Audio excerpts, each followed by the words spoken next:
ब्रह्मांड 21 सुर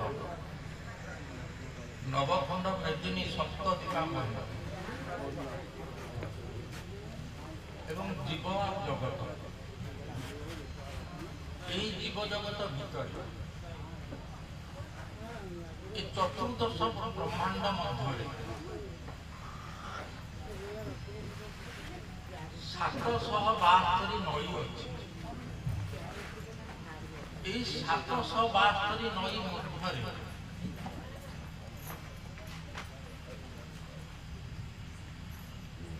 सर्वश्रेष्ठ महानदी को करा जाए शास्त्र पुराण अध्ययन कले वेद वेदांत उपनिषद आदि जेते ग्रंथ रही तार प्रमाण पत्र विभिन्न स्थान विभिन्न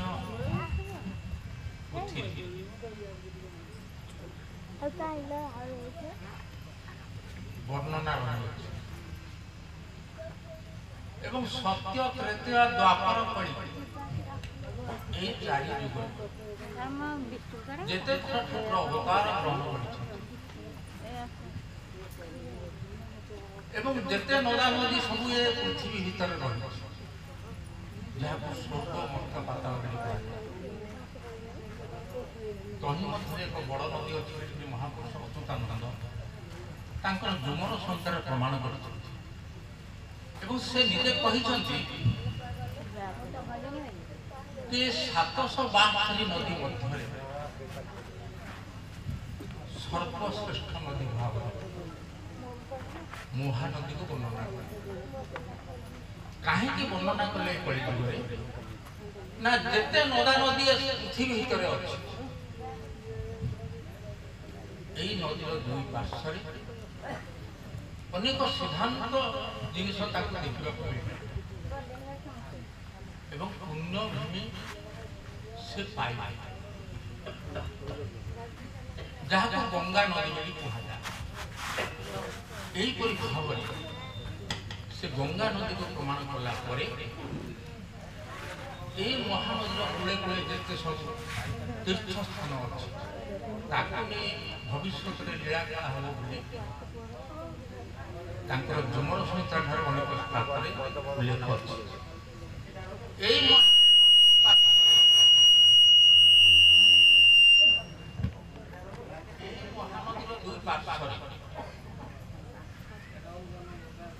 तिगिरिया राज्य ऐशानेश्वर महादेव बसवास ऐशानेश्वर को बुझेले ईश्वर को बुझा जाए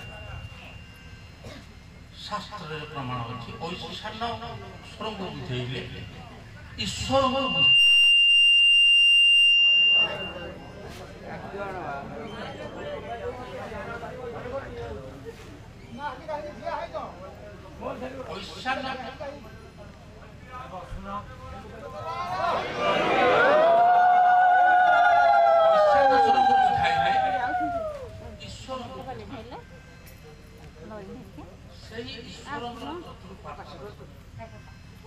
बसवास करुवा समस्त भाई भौणी मान मोर कोटि कोटि प्रणाम आज महाभागवत महासभा गहन दल षोल मंडल आसवा समस्त भाई भौणी मो हार्दिक अभिनंदन तथा शुभेच्छा जनाऊँगी धर्म बेले जो दुईटी अक्षर से संपर्क में मोर धारणा आसा दरकार एवं धारणा आसिले धर्म कौन पदार्थ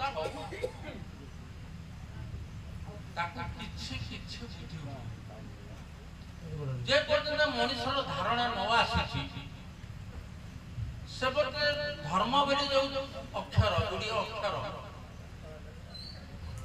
मन भर कौन कथा मुक्ति मारे जिते मनुष्यर दुख दुर्दशा फड़े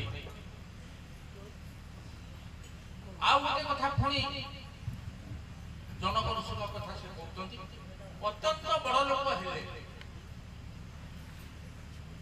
से बड़ लोकर डर भय थाए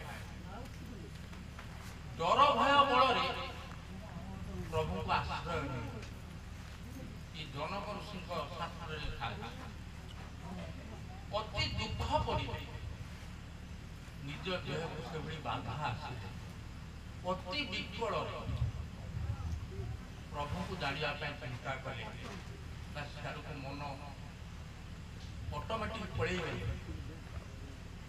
तो रात स्वप्न देखा दी एक छप आउ एक कथा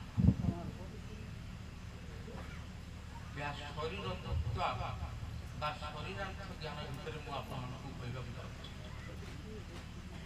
से कहते जिते मनीष दुर्बल हो पड़े कि मनीष जो राजसिक भोग करे तार भय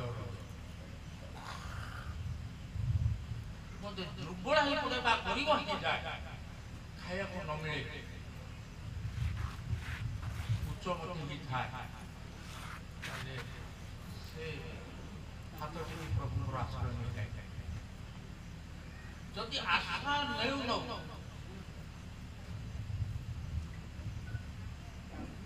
पवन सहित मन मिसी जाए से जापारे ना रात्र शोला समय कि जागृत समय कि शून्यवाणी तरफ कि सुशक्ति जोगरे पदार्थ मिलता से पदार्थ थाए से कौ भाई जिनिस कौटी थाए केमी आम जाना केमी धारण करवा सनातन बोलिक जो शब्द चारोटी अक्षर सी क्यों प्रकार जिनिस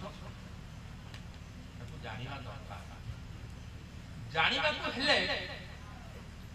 मो माँ गर्भर जन्म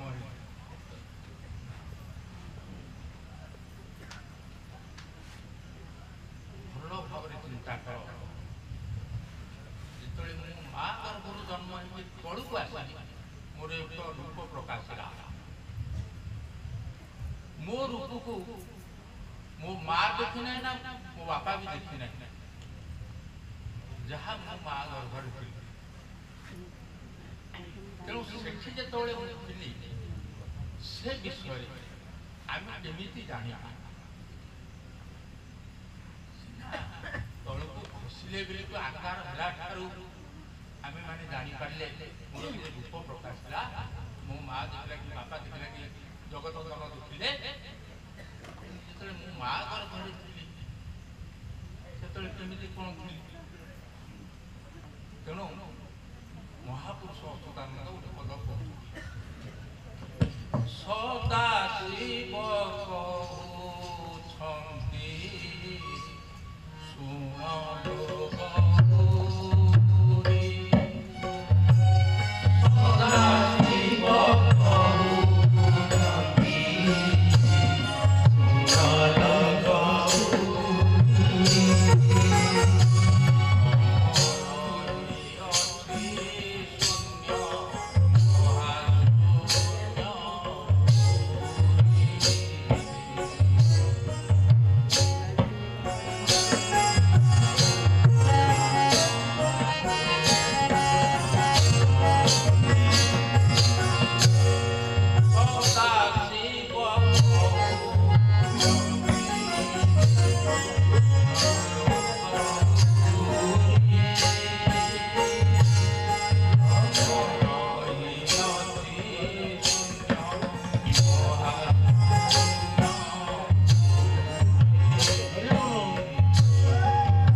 ପବନ ଯେମିତି ଯାଉଛି ଅନୁଭବ କଲେ, ଅନୁମାନ କଲେ, ଲକ୍ଷ୍ୟ ରଖିଲେ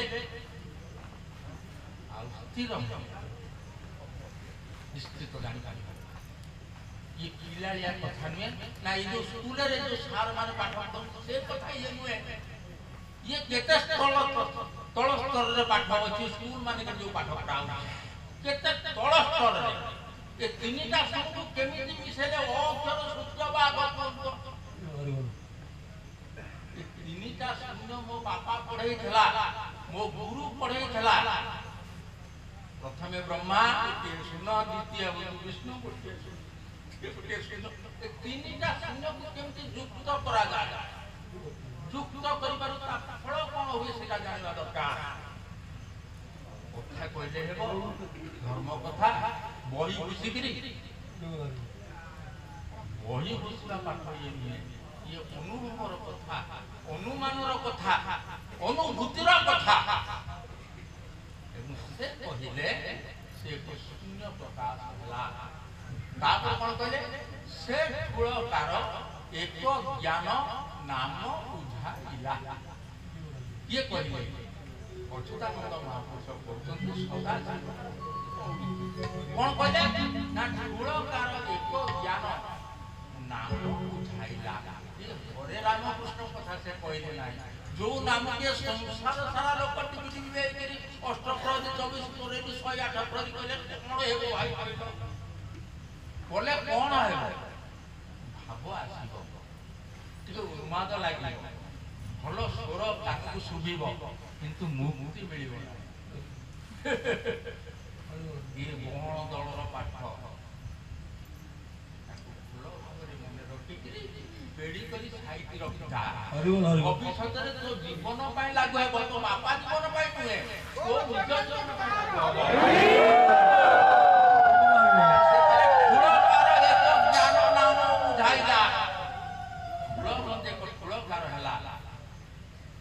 ये ना से ब्रह्मा फूल परिणत है से ऊपर खसी आसुँच गोटे फूल होती फूल कौन कले एक ज्ञान गोटे कथा सी ज्ञान गोटे कथा से हूँ ब्रह्म। बही पड़ा गोविंद गोविंद गोविंद पदू बोलुची मकरंद ए कथा कहले मुझे शुणी एत गुड़ाए बाट थी आई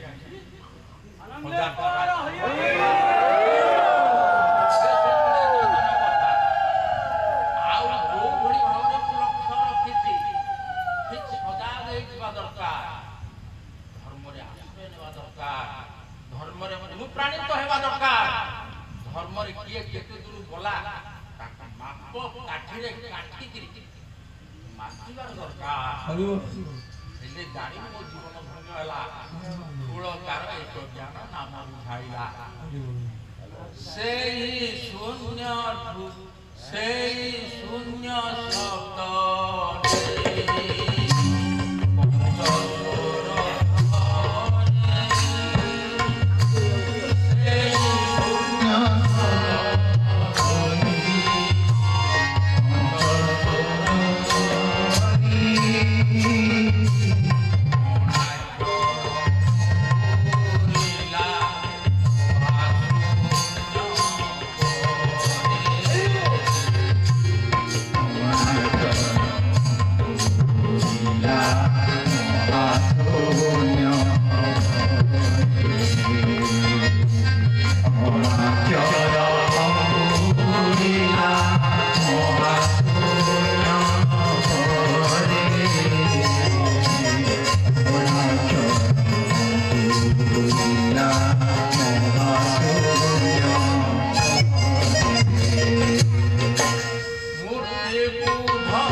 କରିବା ପାଇଁ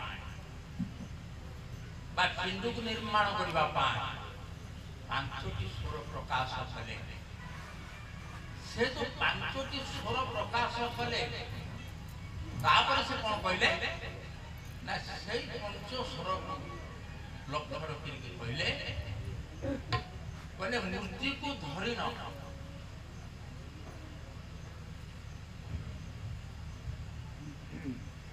ମହାଶୂନ୍ୟ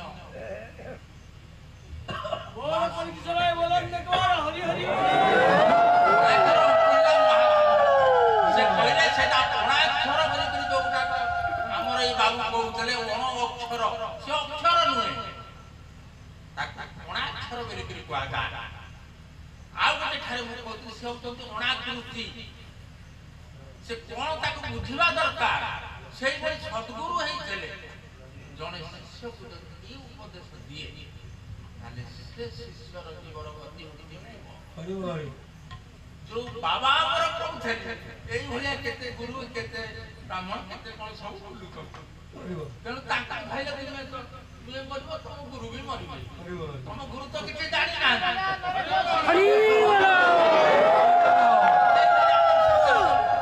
ତେଣୁ ସେ ଅଣାକ୍ଷର ଅଙ୍କୁରିଲା ମହାଶୂନ୍ୟ ପରେ ସେ ଯୋଉ ଅଣାକ୍ଷର ବୋଲିକରି ଯାହା କୁହାଯାଏ ସେ ଅକ୍ଷର ନୁହେଁ ମହାଶୂନ୍ୟ ପୁରିଲା ଦେଖାଗଲା ସେ ଶରୀର ଭିତରକୁ ଆସିଲା। ତାପରେ କଣ କହିଲେ ନା ମୂର୍ତ୍ତିକୁ ଧରିନ ମୂର୍ତ୍ତିଟାକୁ ଧରିକିରି ପଞ୍ଚଭୂତକୁ ସ୍ଥାପିଲା। ପଞ୍ଚଭୂତ ପୃଥ୍ୱୀ ତେଜ ବାୟୁ ଆକାଶ। ଯେତେବେଳେ ମୂର୍ତ୍ତିଟାକୁ ନିର୍ମାଣ କରିବା ପାଇଁ ପ୍ରଭୁ ଚିନ୍ତା କଲେ ଏ ପଞ୍ଚଭୂତକୁ ତା ଭିତରକୁ ଶରୀର ସେ କୋଉଠି ପାରିଲା ନା ମା ଗର୍ଭ ଭିତରକୁ ବେରିଦେଲେ। ପଞ୍ଚଭୂତକୁ ଧଇଲା ସଂସାର କଳ୍ପୀଣ ଆଦି ଏ ସୃଷ୍ଟିକି ଭିଆଇଲା।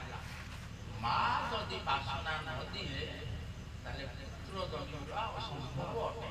ତାହେଲେ ସଂସାର ରହିବ କିପରି ପ୍ରଭୁ ରହିବ ମୋର କିପରି ଯଦି ଭଗତ ନ ରହନ୍ତି ତାଙ୍କ ଗହଣରେ ଜଗନ୍ନାଥଙ୍କ ଗହଣରେ ଯଦି ଭଗତ ନ ରୁହନ୍ତି ତାହେଲେ ସେ ଗହଣ ଦଳ କେମିତି ଯିବା ହବ କହିଲ। ଜଗନ୍ନାଥ ଯେତେବେଳେ ଜନ୍ମ ହେଲେ ସେଇ କଥାଟାକୁ ସେ କହୁଛନ୍ତି ଯେ ସଂସାର କଳ୍ପୀଣ ଆଦି ସୃଷ୍ଟି ଭିଆଇଲା। ସଂସାରରେ ଯାହା କିଛି ସବୁ ମା ଜନ୍ମ ଦେଇଛନ୍ତି ଆଉ କେହି ବାପା ଜନ୍ମ ଦେଇଛନ୍ତି ନା ଗୋଟେ ନାହିଁ। ତାପରେ କଣ ହେଲା ପ୍ରେମାଦି ମିଶାଏ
କେମିତି ଜନ୍ମଲା ନା ପୃଥ୍ୱୀ ଆପ ତେଜ ବାୟୁ ଆକାଶ ଏ ପଞ୍ଚଭୂତ ଯେତେବେଳେ ଅଣାକ୍ଷର ଅଙ୍କୁରିଲା ମହାଶୂନ୍ୟ ପରେ ମା ଗର୍ଭରେ ଏଇ ପଞ୍ଚଭୂତ ତା ଭିତରକୁ ପଶିଗଲା। ପଶିଯିବା ଜାଗ୍ରତ ହେଇଗଲା। କଣ ପାଇଲା ନା ପବନ ପାଇଲା ଜଳ ପାଇଲା ଅଗ୍ନି ପାଇଲା ଏସବୁ ପାଇଲା ପରେ ସେ ମା ଗର୍ଭରେ ତେଜିଆ ହେଇଗଲା। କଣ ହେଲା ନା ଘରେ ଘରେ ଫେରିଲା ଯେ 14 ପ୍ରକାର ଏ ବାଣୀ ଆପଣ ଅନ୍ୟ କୌଣସି ଓଡ଼ିଶା କଣ ଭାରତ କଣ ପୃଥିବୀ କଣ ଏବଂ ସ୍ୱର୍ଗ ମର୍ତ୍ତ୍ୟ ପାତାଳ ତିନି ପୁରରେ ମିଳିବ ନାହିଁ। ଆଉ ଜାଣିଛନ୍ତି ଏ କଥା ପ୍ରଭୁ ଜଗନ୍ନାଥ ଜାଣନ୍ତି ସୁଦର୍ଶନ, ଜାଣନ୍ତି ବଳଦେବ। ମହାପ୍ରଭୁ ଶ୍ରୀ ଜଗନ୍ନାଥ ବିଦ୍ୟା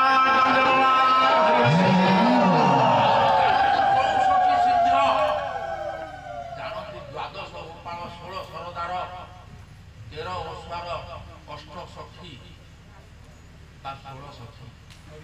ଏଇ ବାର୍ତ୍ତା ପ୍ରଭୁ ଦେଇଥାନ୍ତି।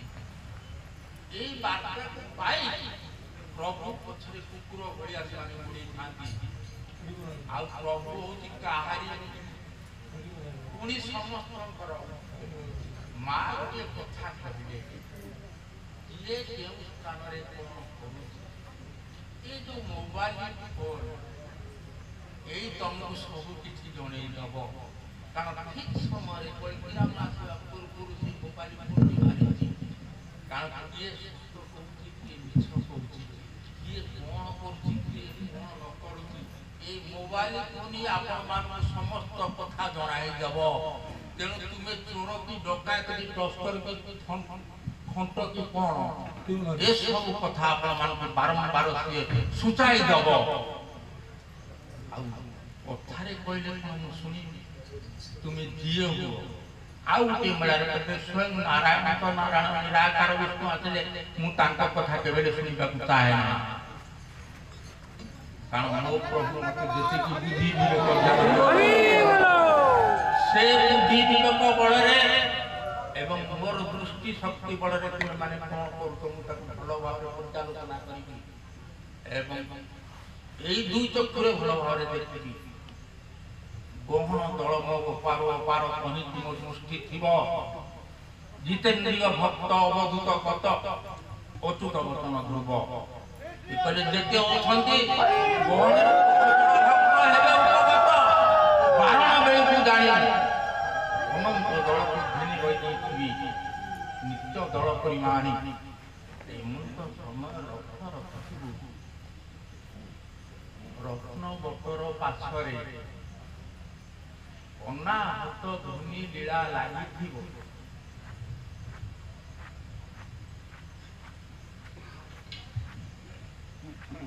ରତ୍ନବଟ ପାର୍ଶ୍ୱରେ ଗୋଟେ ଅନାହତ ଧୂନି ଲୀଳା ଲାଗିଥିବ। ଏହିପରି ଭାବରେ 1,50,000 ଗ୍ରନ୍ଥ ଭିତରେ ଲକ୍ଷେ ଗ୍ରନ୍ଥକୁ ସାର କଲେ। ଜୀବର ଲକ୍ଷ୍ୟ ଗ୍ରନ୍ଥ ଏବଂ ପରମର ଲକ୍ଷ୍ୟ ଗ୍ରନ୍ଥ, ଟୋଟାଲି ଗ୍ରନ୍ଥ ସଂଖ୍ୟା ହେଲା 2 ଲକ୍ଷ।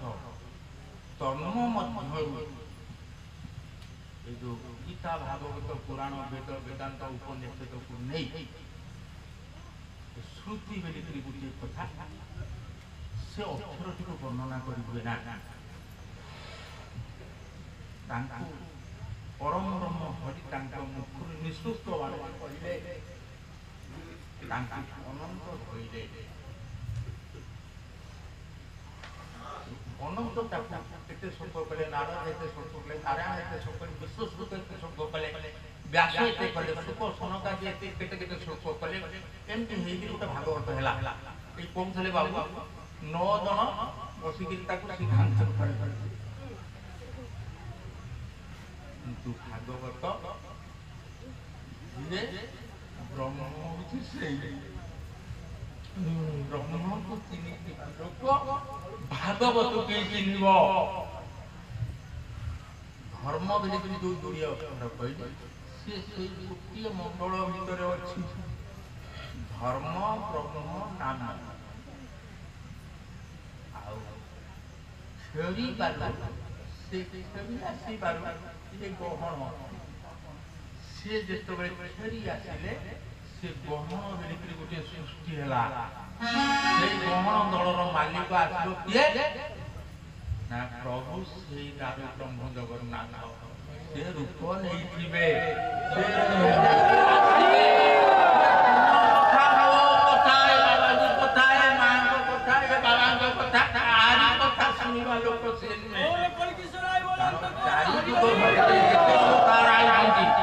ଆମର କୁଜଙ୍ଗରୁ ଯୋଉ ବାବୁ ଆସିଛନ୍ତି ସେ କହୁଥିଲେ ଭାଗବତରେ 21ଟି ଅବତାର ଅଛି, କପିଳ ଠାରୁ ଆରମ୍ଭ କରି এই পর্যন্ত শেষ অবতার হচ্ছে কল্কি অবতার। शास्त्र पुराण देखो 21 अवतार गोटा ठार लेखा 25 अवतार गोटा ठार लेखा 10 अवतार केते वर्णना करी आपको केते केते कहि बड़ंबा नरसिंहपुर आठगड़ तिगिरिया भितरे ये महानदी कूल होइबारु ए भितर अधिकांश समय मु पसी आसी हाय आउ कुकुर को खाया को देवा तो जो भली अवस्था हो तार दिन अवस्था एबे समय आछि तुमर योग्यता केते माटी की परीक्षा के देइतिला आस मागणा कथा हेबना तुम्हें जदि धर्म रे दीक्षित एवं गुरु आश्रित मन बढ़े अंदर कन्सिडरेशन विचार से अल्प समय मिल अल्प संख्या थी किंतु पाठ न करें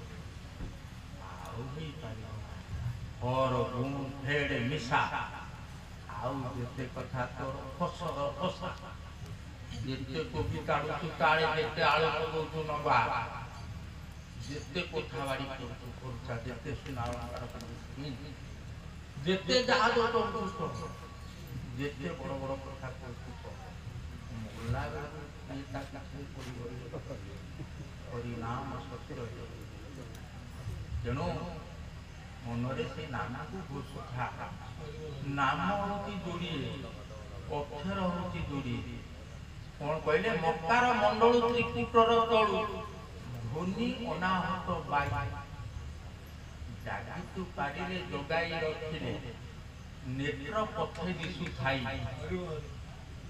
नेत्र को अलगा न करले बाबू दंडरे देखिबु तु 50 पवन आयत करिले जीव मृत्यु हो जाए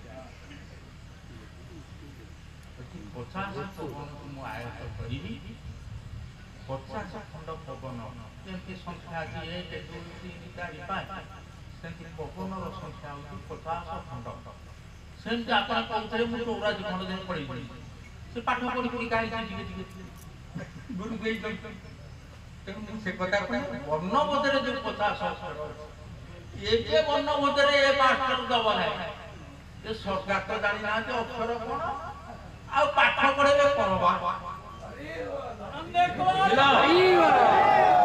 अक्षर केमिति बणा हबो अक्षर केमिति चक्र रे बसना हबो अक्षर को नै कि पवन किपरि रही भूत समीर सब किछि रही तार प्रणाली तार विद्या तार शिक्षा तार सरलीकरण सर्वप्रथम आमे शिक्षा दरकार शिखिले स्कूल छाट खाइले पाठ पाठ पढ़िले जे साठ मिलले जाके मठ करिवो ताले जीवर भक्ति मुक्ति मिलिवो जीव परित्राण लभिवो ये पिलारिया कथा नहीं ना दास काठिया बोली कि गीत गाइबा नहीं ये पवन तोड़ीबा पाठ बाबा जी करो पवन को जे न धरिति ता जीवन रे धर्म कोन से जानि नाही आउ भाव भक्ति स्नेह श्रद्धा ये सब जिनिस आसला पाए देहर उमा करबा पाए प्रभु अनेक शास्त्र गढ़ी ताकि पढ़िले भाव धारा मो मन मतानिया हबो जीव मुक्ति पाइबो हाँ तमे कहि पाइबो जगन्नाथ दास भक्ति जोगरे पाइला भक्ति जोग तुम्हें पढ़ले ना खाली भक्ति कले कोन जोग करि पाइले ला तेणु जगरे जग घरे पशिगला काटिया बग आकु जगी था मोला बेलू मोर मृत्यु समय आसो या तू जदि जगी थी पवन को जगी थो आखि पारी ताले देखते कष्ट हो पछे मृत्यु बेलू गोटो सागी ही गले मन होने की ताकत पेशी गले वैकुंठ गुरला भाव ଯଦି ଠିକ୍ ବେଶୀ ଦବୁ ତାହେଲେ ବୈକୁଣ୍ଠପୁରରେ ମିଳିବୁ। ମିଳିଲେ ଯୋଉ ପ୍ରଭୁକୁ ଆଗରୁ ଡାକୁଥିଲୁ ସିଏ ତୋତେ କୋଳ କରି ନବ, ସିଏ ବି କୋଳ କରିବ ନାହିଁ। ତୁ ମା ବୈକୁଣ୍ଠରେ ପହଞ୍ଚିବୁ। ମା ଯଦି ଦୟା କରେ ବୈକୁଣ୍ଠରେ ମିଳିବୁ। ସେ 16 ବୈକୁଣ୍ଠ ପାହାଚକୁ ପାହାଚ 16ଟି ବୈକୁଣ୍ଠ ଅଛି। କଥାରେ କହିଲେ ହବ, କଥାରେ ଧର୍ମ ରହିଛି କିରେ। ଲାଇଟ୍ ମାଇଟ୍ ସଜ କରିକିରି ମୋ ନରେଶ ଭାଇ ଯାଇ ପହଞ୍ଚିଗଲା। ତାଙ୍କ ସାଙ୍ଗରେ ପୂଜକ ମିଳିଗଲେ, ମୋ ପାଖରେ ବସିଲେ, କଥାବାର୍ତ୍ତା କଲେ। ମୁଁ ଚୋଟ ଦେଖେଇକିରି କହିଲି, ହାଲିଆ ହେଇଗଲେ, ଡରିଗଲେ। ଏତିକି ଲାଇଟ୍ ଲାଗିବ, ଏମିତି ପ୍ରଚାର ହବ, ଏମିତି ବାଗାରେ ଲାଗିବ, ଏମିତି ଟଙ୍କା ଲାଗିବ। ଏବେ ତୁମେ କୁଆଡେ ବେଳ ଖୁବ୍ ନିକଟ। ତେଣୁ ନିଜ ଜୀବନକୁ କେତେବେଳେ ଭରସା ନାହିଁ। ଏମିତି କେତେ ଗହଣ ଦଳରେ ଥିଲା। ବାବାଙ୍କୁ ପଚାରୁଥିଲି, ବୋଲି ଆପଣ ଧଡ଼ି ମଉସାକୁ ଚିହ୍ନନ୍ତି, ବାଲିଆରୁ ଆଇଛନ୍ତି ନା ସେ ମୋ ଜେଜ ହେବେ। ବାବା କହିଲେ ମୋ ଜେଜ ହେବେ। ଯାହା ତା ପୁଅକୁ ଦେଖିଲି, ଦେଖିଲି। ପୁଣି ବାବା କହୁଛନ୍ତି ମତେ ଟିକେ ଅନ୍ତର କରିବ ନାହିଁ। ମୁଁ କହିଲି ମୁଁ ଅନ୍ତର ହେଇପାରୁନାହିଁ, ଅନ୍ତରରୁ ଦୂରେଇକି ରହିବା, ମୁଁ ତତେ କ'ଣ ଅନ୍ତର କରିବ। ଆଉ ସେଇ କଥା, ନିଜ ଜୀବନ ନିଜ ହାତରେ ଭଲ ଭାବରେ ମନେ ରଖ। ଟଙ୍କା ପଇସା ଦେଇକିରି ଧର୍ମ କେବେହେଲେ କିଣି ହବ ନାହିଁ। କୋଟି କୋଟି ଟଙ୍କା ଦେଲେ ଧର୍ମ କିଣି ହବ ନାହିଁ। ଘର ଦ୍ୱାର ବିକି ଦେଇକି ସମ୍ପତ୍ତି ବାଡ଼ି ବିକି ଦେଲେ ବି ତୋର ଧର୍ମ ହବ ନାହିଁ। ଯଦି କାହାକୁ କୋଉ ବାବା ଯାହା ପଡ଼ି ପଡ଼ି ଦେଇଛି ଜାଣିବୁ ମିଛ ସବୁ କଥା, ହଇରାଣ ହବୁ। ତେଣୁ ଆଖୁକୁ ବାରିଲେ, ନିଜକୁ ବାରିଲେ, ଘରକୁ ବାରିଲେ, କେମିତିଆ କୋଉ ଭଳିଆ ଲୋକ ଏମିତି ଖୁନ୍ଦା ଚାତର କରି କଳି ଯୁଗ ରହିଛି। ଏମିତି ଆଉ ଅଳ୍ପ ସମୟ ପରେ ପ୍ରଭୁ କହିଥିଲା ଆମକୁ ଅନେଇଛି। ପ୍ରଭୁ ଆସିଲେ ଛାଇଟା ମୋ ପାଖରେ ଅଛି କ'ଣ ତ ନିଶ୍ଚୟ ବଢ଼େଇ ଦେବି। ଗିରି କୋଟ ଖାଇଲେ, ସେଟା ଗିରି କୋଟରେ ଲେଖା ହେଇକରି ଥୁଆ ହଉଛି। ଠିକ୍ ସମୟରେ ବଢ଼େଇ ଦେବି। ଆଉ କିଏ କେତେ କାମ କରୁଛ, କୋଉ ଭଳିଆ କର୍ମ କରୁଛ, ଆଗ ତୁମ ଶରୀର ତତ୍ତ୍ୱକୁ ଦେଖିବି। ତାପରେ ରମେଶ ଭାଇର ଏଇ ଯୋଉ କାର୍ଯ୍ୟକ୍ରମ ନେଇକରି ତିଗିରିଆ କାଳିକା ମଣ୍ଡଳକୁ ଧରି ଯୋଉ କଥା କରିଛି, ତା ସାଙ୍ଗସାଥି ଆଉ ତାଙ୍କ ପୂଜକମାନଙ୍କୁ ନେଇକି ସେ ଥରୁଟିଏ ମୋ ପାଖକୁ କହିଥିଲା। ତାର ମାସକ ଭିତରେ ଗୋଟିଏ ଥର ମତେ ଫୋନ କରିଥିଲା, ବୋଲେ ରମେଶ ତୁ ମୋଟେ ଚିନ୍ତା କରନା, ବର୍ଷା ଯାହା ହବ ମୁଁ କଟକ ମାଆକୁ ଜଣଉନି। ତୁ ବ୍ୟସ୍ତ ନା, କିଛି ଅସୁବିଧା ହବ ନାହିଁ। ଗହଣ ଦଳ ଯୋଉଠି ଯାଇଥାଏ, ଇନ୍ଦ୍ର ଦେବତା କ'ଣ ବିଷ୍ଣୁ ଦେବତା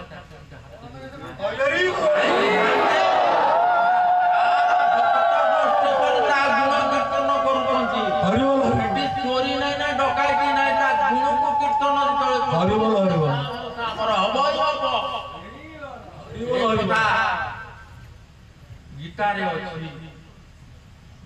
ଯେ ମୋର ଗୁଣ କୀର୍ତ୍ତନ କରନ୍ତି ମୁଁ ସେଇ ସ୍ଥାନରେ ଥାଏ, ଅଦୃଶ୍ୟରେ ଥାଏ ବା ଦୃଶ୍ୟରେ ଥାଏ। ତେଣୁ ଶାସ୍ତ୍ରରେ ଯାହା ଲେଖା ଅଛି, ଶେଷ ସମୟରେ ପ୍ରଭୁ କଳ୍କିରାମ ଆସୁଛନ୍ତି ଏବଂ ସିଏ ଯୋଉ ଖେଳଟା ଖେଳିବେ ସମ୍ପୂର୍ଣ୍ଣ ଭାରତୀୟ ରାଜନୈତିକ ସ୍ତର, ସେମିତି ରାଜନୈତିକ ସ୍ତରରେ ଓଡ଼ିଶା ସରକାର ଦେଶ ସ୍ୱାଧୀନ ହେଲା ଦିନଠାରୁ ଗାନ୍ଧୀ ଜବାହର ନେହେରୁଙ୍କ ଠାରୁ ଆରମ୍ଭ କରି ଆଜି ପର୍ଯ୍ୟନ୍ତ ମୋଦି ପର୍ଯ୍ୟନ୍ତ ହଉ କି ନବୀନ ବାବୁଙ୍କ କଥା ହଉ, ଯୋଉଭଳି ଭାବରେ ରାଜନୀତି ଚାଲିଛି ସେ ରାଜନୀତି କରିବ ନାହିଁ। ସେ ଯୋଉ ସନାତନ ଧର୍ମର ଯୋଉ ରାଜନୀତି ରହିଛି, ଯାହାକୁ ରାମ ପାଳନ କରିଥିଲେ, ଦଶରଥଙ୍କର ପୁତ୍ର ଆସିଥିଲେ କୋଉଠୁ ନା ସୀତାଙ୍କୁ ଉଦ୍ଧାର କରି ଯେତେବେଳେ ଆସି ଉଦ୍ଧାର ଆଣିଲେ, ସମସ୍ତ ଋଷି ମହାଋଷି ମାନଙ୍କୁ ଡକାଇ ରାଜ ସିଂହାସନରେ ବସି ରାଜନୀତି କରିବା ପାଇଁ ଚାହିଁଲେ। କେମିତି ଚାହିଁଲେ ନା ରାବଣଙ୍କ ପାଖରୁ ସେ ବିଦ୍ୟାଟି ଶିଖିଲେ। ନୁହେଁ ବିଶ୍ୱାମିତ୍ର, ନୁହେଁ ବଶିଷ୍ଠ, ଶିଖିଲେ ରାମ ଶିଖିଲେ ରାବଣ ପାଖରୁ। ରାବଣର ମୃତ୍ୟୁ ସମୟ ଅଳ୍ପ ସମୟ ଥାଏ। ହାତ ଯୋଡ଼ିଦେଲେ ରାମ, ବ୍ରହ୍ମାସ୍ତ୍ର ପ୍ରୟୋଗ କରୁଛନ୍ତି। ମହାଦୋଷୀ ହେବେ, ମହାପାପୀ ହେବେ। ରାମ ମହାଚାଲାକ ଲୋକ। କି ଯେତେ ଅବତାର ଆସିଛନ୍ତି ତମ ମଧ୍ୟରେ ଅତି ଦ୍ରୁତ ହଉଛି ରାମ, କିନ୍ତୁ ତାକୁ ଅତି ମାନସ ବୋଲିକରି କୁହାଯାଇଛି। ଏଭଳି ପ୍ରଣାଳୀ, ଏଭଳି ସାହସତା ଦେଖେଇକରି କାର୍ଯ୍ୟକ୍ରମ କରି ଚାଲିଲା। ତାର କୋଉଠି ଦୋଷ ତ୍ରୁଟି ଅଛି ତାକୁ କେହି ବର୍ଣ୍ଣନା କରିବାକୁ ସାହସ କଲେ ନାହିଁ। ତେଣୁ ତୁଳସୀଦାସ ରାମଚରିତ୍ର ମାନସ ଲେଖିଲେ। ଏଇ ବୀର କିଶୋର ଦାସ ଜଗତପୁର ଲୋକ। ତୁଳସୀଦାସ ଜନ୍ମ ହେଇଥିଲା। ଛାଡ଼ନ୍ତୁ ସେ କଥା। ଏଇ ସମୟରେ ସେ ରାମ ଯୋଉ ବିଦ୍ୟାଟା ଶିଖିଲେ, ରାବଣକୁ ମାରିଲା ପୂର୍ବରୁ ହାତ ଯୋଡ଼ି ଦେଲେ ରାମ, କହିଲେ ମତେ କ୍ଷମା କରନ୍ତୁ। ନା ତୁମର କର୍ତ୍ତବ୍ୟ ତୁମେ କରିଛ, ତୁମେ ଜଗତର ମଙ୍ଗଳ ପାଇଁ ଆସିଛ। ତେଣୁ ତୁମର ଯାହା କର୍ତ୍ତବ୍ୟ ପୂର୍ବରୁ ନିର୍ଦ୍ଧାରିତ ଅଛି ତୁମ ମୁଣ୍ଡରେ ଲେଖା ହେଇଛି। ତୁମେ ଦଶରଥର ପୁଅରେ ନିଶ୍ଚିତ ଜାଣିଛି। ମୁଁ ଜନ୍ମ ନହେବା ପୂର୍ବରୁ ତୋତେ ଚିହ୍ନିଛି। ରାବଣ କହୁଛି କଥା ନା ପ୍ରଭୁ, ତାକୁ ପ୍ରଭୁ ବୋଲିକରି ସେ କହିଛି। ମତେ କିଛି କହୁନି ନା, ଯାହା କରିବ ତା ସାଙ୍ଗେ ସାଙ୍ଗେ କରିବ, ଯାହା ମନରେ ବାହାରିବ ତାହା ସାଙ୍ଗେ ସାଙ୍ଗେ କରିବୁ। କାରଣ ମୁଁ ଚାହିଁଥିଲି ସ୍ୱର୍ଗକୁ ନିଶୁଣି ନଗେଇଦେବି ବୋଲିକରି। ଏପର୍ଯ୍ୟନ୍ତ କୋଉ ସ୍ୱର୍ଗକୁ କିଏ ଯାଉଛି? ଯେମିତି ଶରୀରରେ 7ଟି ପରଦା, ଏ ଶରୀରରେ 7ଟି ପରଦା ବନ୍ଧା ହେଇଛି ଶରୀରକୁ। ଉପରେ ଗୋଟେ ଚମ, ତାପରେ ଚମ, ଏମିତି ଚମକୁ ଚମ ବାନ୍ଧି ହେଇକିରି ଏ ପିଣ୍ଡଟାକୁ ନିର୍ମାଣ କରିଛି। 7ଟା ପରଦା।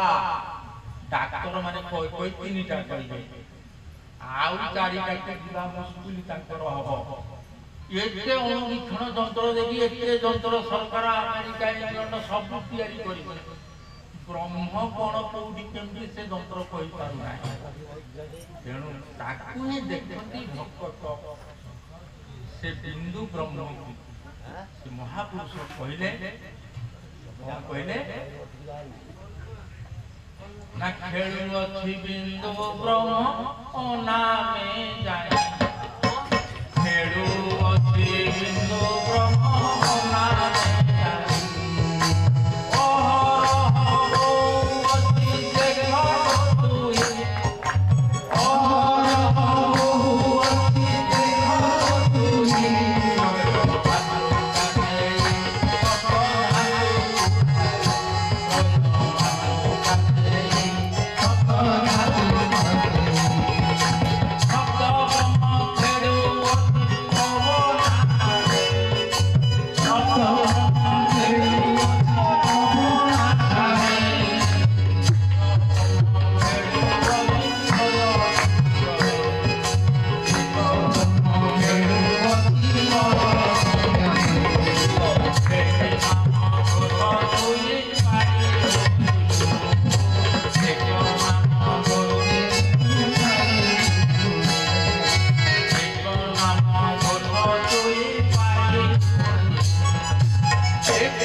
କିଛି କରିବା ପାଇଁ ଚେଷ୍ଟା କରେ ମହମ୍ମଦ ଆଶ୍ରୟରେ ଆସିଲେ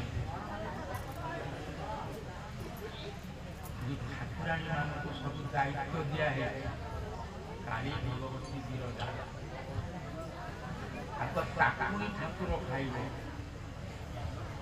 ମୋତେ ଯେଉଁ ଦାୟିତ୍ୱ ଦ୍ୱାପର ଏବେ ଖାଇଲେ ପତ୍ର କାଗଜ ଧରିକି ଆସେ এবং সেটা সরকারি এবং বেসরকারি স্তরে হওয়া দরকার 12 জন সভাপতি অধ্যাদেশ কার্যক্রমকে দেলা পরে আউ 4টি সভাপতি পর্যন্ত দেই না তাহা কিপরি করা যায় কোন কোর্টরে হব কোন উকিল লড়িব তেଣୁ ସରକାରୀ କ୍ଷେତ୍ରରେ ପଚାରିଲେ ହେବ ନହେଲେ ତାକୁ ବିରିକୃତ ମାଇନସ୍ ପ୍ରଡ଼କ୍ଟକୁ ଦେଇଦିଅ 12 ମାସ ଭିତରେ ଯଦି ଠିକ୍ ସେ ନ ଦିଅ ଏବେ ତୁମେ ଜାଣିପାରୁଥିବ କାଳିକା ମଣ୍ଡଳ ବ୍ରହ୍ମଣ୍ଡଳ କାମ କରୁଛି ଗଦାଧର ପଞ୍ଚାୟତ ଗଦାଧରପୁର ପଞ୍ଚାୟତ କାର୍ଯ୍ୟକ୍ରମ ନେଇକି ଐଶାନେଶ୍ୱର ମହାଦେବର କମିଟିର ପୂଜକ ଏବଂ କେତେଜଣ ଯୁବକ ସଫା କରୁଥିଲେ ଯୁବକମାନେ ତାଙ୍କୁ ମୁଁ ଚିହ୍ନେ ନାହିଁ ନା ଜାଣେ ନାହିଁ ତାଙ୍କ ଫଟୋ ମୋ ପାଖରେ ଯେମିତି ବହୁତ ଦରକାର ଏଇ ଯେଉଁମାନେ ଦେଇଛନ୍ତି ସେମାନେ ମୋ ପାଖକୁ ଫଟୋ ପଠାନ୍ତି ନାହିଁ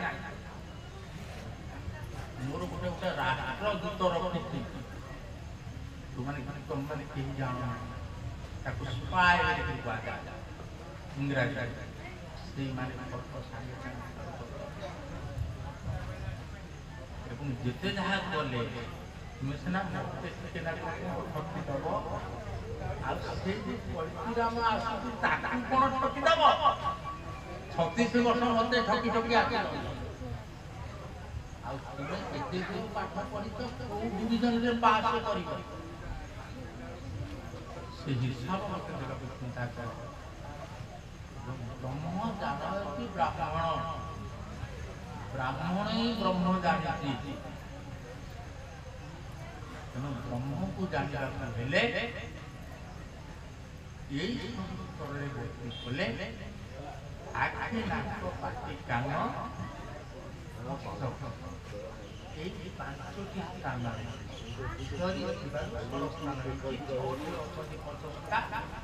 ଜଣେ ହେଉଛନ୍ତି ଅରକ୍ଷିତ ଦାସ ମହାଭାରତ ଯୁଦ୍ଧରେ ଆଉ ଜଣେ ଥିଲେ ତାଙ୍କ ପାଣ୍ଡବ 5 କର୍ଣ୍ଣ ଜଣେ 6 ଏମିତି ଆସିଥିବାରୁ ଯିଏ ସେ ସ୍ଥାନ ଜାଣିଛି ସେ ଜାଣିଛି କି 5 ତେଣୁ ଗୁରୁ ଛାଟ ଖାଇଥିଲେ ଅପରା କରିକି ଆଜି এই গদাধরপুর পঞ্চায়েত দিঘিরিয়া রাজ্য এবং এর কর্মকর্তা মানুষ অভিনন্দন জানাবার সঙ্গে কৃতজ্ঞতা জনাওছি এবং তাଙ୍କ ସହିତ ଟିକେ ଟିକେ ଶୁଣିଥିବା ଲୋକ କରିଥିବା ଲୋକ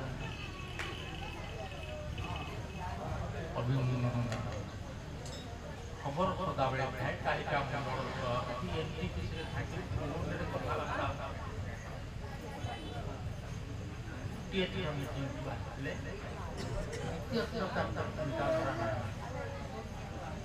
ଆଉ କିଏ କେମିତି କ'ଣ କେତେବେଳେ କରି ସବୁ ତାର ଭାଇରାଲ ତେଣୁ ତୁମେ ମୋ ସହିତ ଝଗଡ଼ା କରି ମୋ ପାଖରେ ଶତ୍ରୁତା ହୁଅନା ଆଉ ମୋତେ ଶତ୍ରୁତାଟା ନିଅ ନା ଆସନ୍ତା କାର୍ଯ୍ୟକ୍ରମ ପ୍ରକାଶ ପାଇନାହିଁ ସେ କ'ଣ ପ୍ରକାଶ ପାଇବ ତାକୁ ଛୋଟ ଦଳ କରିବ ଦଳ କରିବ ନିତ୍ୟ ଦଳ ନେବ କି ମଚ୍ଛିନ୍ଦ୍ର ଦଳ ନେବ କିଏ ସିଟ୍ରେ ବସିବ ଷ୍ଟେଜ୍ରେ କିଏ ବସିବା ପାଇଁ ଉପଯୁକ୍ତ ତା ବିଚାରକୁ ନିଆଯିବ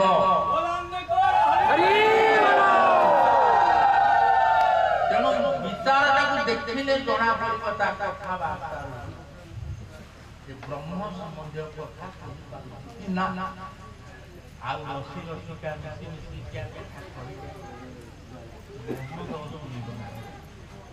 ମୁଁ ସମସ୍ତଙ୍କୁ ମହାପ୍ରଭୁ ପ୍ରାର୍ଥନା କରି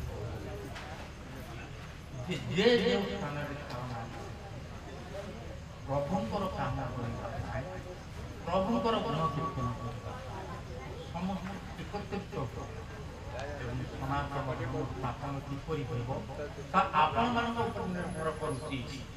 ଜଣଙ୍କ ଦ୍ୱାରା ସଂସ୍ଥାପନ ନୁହେଁ, ତେଣୁ ସମସ୍ତେ ଏକତ୍ରିତ ହେଲେ କାର୍ଯ୍ୟକ୍ରମ କିପରି ହେବ, ପଇସା ତ ନିଶ୍ଚୟ ଖର୍ଚ୍ଚ ହେବ। ଆଉ ତୁମ ମୁଣ୍ଡରେ ପ୍ରଭୁ ଭୋକ ଠିକ୍ ବାଟ ବୁଝେଇଲେ ମଧ୍ୟ ବୃଦ୍ଧକ ନ କରିକି ତାକୁ ଆଗେଇ ଯାଉ ଭଲ ଭାବରେ ହାତକୁ ନେଇ ଆସନ୍ତା ସମୟ ପାଇଁ କାର୍ଯ୍ୟକ୍ରମ କରି ଚାଲ। ମୁଁ ତ ବଛା ବଛି ବେଳ ହେଇଯିବ, ବଛା ବଛି ବେଳ ହେଇଯିବ।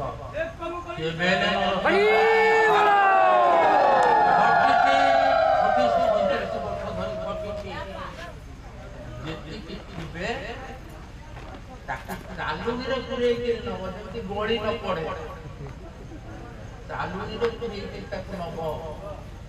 ଯଦି ଠିକ୍ ପାଣି ତାହେଲେ ସେ ଗଳିବ ନାହିଁ, ସେ ବସିକିରି ରହିବ। ଏହାକୁ ଲକ୍ଷ୍ୟ କରି ମହୋଦୟକୁ ଆସୁଥା। ଅନୁବାରେ ଯଦି କୌଣସି ଥାଏ ଆପଣମାନେ କ୍ଷମା ପାଆନ୍ତୁ। ଆଉ ଥରେ ଗଦାଧର ପଞ୍ଚାୟତ ବୈଶ୍ୟାନସନ କମିଟିର ସେବକ ତଥା ସ୍ଥାନୀୟ ଯୁବକ ଆଉ ଥରେ ହାର୍ଦ୍ଦିକ ଜଣାଇ ସଭା ଶେଷ କରୁଛି। ଜୟ